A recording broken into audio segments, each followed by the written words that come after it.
नमस्कार, morning news India में आपका स्वागत है और मैं हूं आपके साथ विनीत। थप्पड़ कांड के बाद जेल की काली कोठरी में रात बिताने वाले देवली उनियारा से निर्दलीय चुनाव लड़ने वाले नरेश मीणा की मुश्किलें कम होने का नाम नहीं ले रही।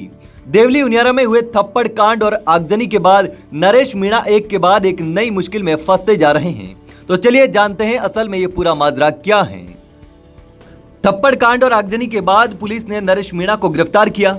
इसके बाद उन्हें 14 दिन की न्यायिक हिरासत में भेज दिया है।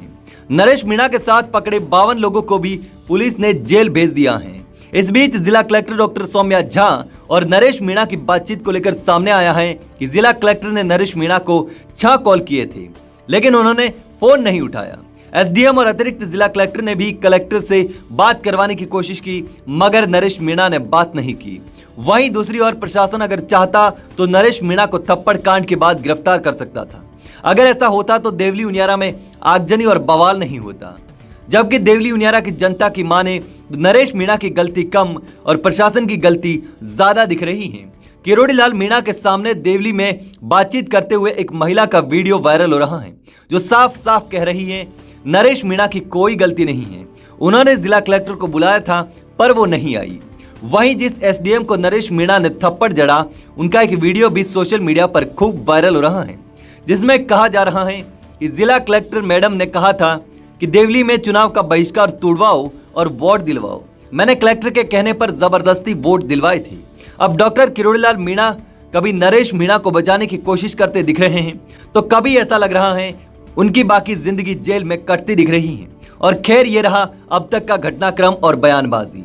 लेकिन ताजा जानकारी ये है कि जाट समाज नरेश मीणा को इस कदर फंसाने की तैयारी कर चुका है कि अब वो पूरी जिंदगी ही विधानसभा पहुंचने के सपने लेता रहेगा, लेकिन शायद ही पहुंच पाए। नरेश मीणा ने जिस एसडीएम को थप्पड़ जड़ा वो जाट है। ऐसे में जाट समाज अब एसडीएम अमित चौधरी के पक्ष में उतर आया है। जाट समाज ने राजस्थान की राजनीति में एक नई हलचल पैदा कर दी है। ये आग अब पूरे राजस्थान के जाट समाज में पहुंच गई है और जाट समाज नरेश मीणा पर आजीवन चुनाव लड़ने पर प्रतिबंध लगाने पर अड़ चुका है। जाट समाज जो इस मामले में प्रमुख विरोधी के रूप में उभरा है। जाट समाज ने न केवल नरेश मीणा के खिलाफ कड़ी कार्रवाई की मांग की है, बल्कि यह भी कहा है कि मीणा को आजीवन चुनाव लड़ने से प्रतिबंधित किया जाना चाहिए। जाट समाज के नेताओं का कहना है कि ऐसे व्यक्तियों को लोकतांत्रिक व्यवस्थाओं का हिस्सा बनने का कोई अधिकार नहीं होना चाहिए, जो सार्वजनिक रूप से अधिकारियों के साथ इस प्रकार का दुर्व्यवहार करे। उनका यह भी मानना है कि इस घटना से लोकतंत्र की गरिमा को ठेस पहुंची है और इससे समाज में नकारात्मक संदेश जाता है। इस विवाद के बाद जाट समाज ने सरकार को 24 घंटे का अल्टीमेटम भी दिया। उन्होंने कहा है कि अगर सरकार इस मामले में जल्द और कठोर कार्रवाई नहीं करती तो वे सड़कों पर उतरकर विरोध प्रदर्शन करेंगे।